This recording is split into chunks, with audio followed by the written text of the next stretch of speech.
أعوذ بالله من الشيطان الرجيم. بسم الله الرحمن الرحيم. يا أيها المزمل قم الليل إلا قليلا نصفه أو انقص منه قليلا أو زد عليه ورتل القرآن ترتيلا إنا سنلقي عليك قولا ثقيلا إن ناشئة الليل هي أشد وطئا وأقوم قيلا إن لك في النهار سبحا طويلا واذكر اسم ربك وتبتل إليه تبتيلا رب المشرق والمغرب لا إله إلا هو فاتخذه وكيلا واصبر على ما يقولون واهجرهم هجرا جميلا وذرني والمكذبين أولي النعمة ومهلهم قليلا إن لدينا أنكالا وجحيما وطعاما ذا غصة وعذابا أليما يوم ترجف الأرض والجبال وكانت الجبال كثيبا مهيلا إنا أرسلنا إليكم رسولا شاهدا عليكم كما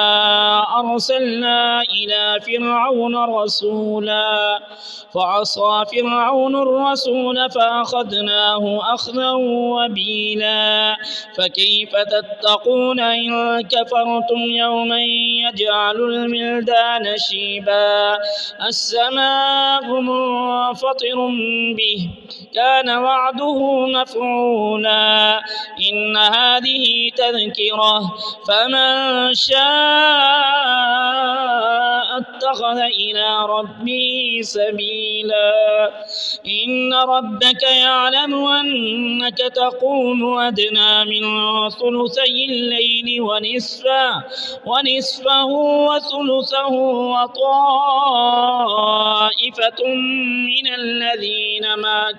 والله يقدر الليل والنهار علم أن لن تحصوه فتاب عليكم فاقرؤوا ما تيسر من القرآن علم أن سيكون منكم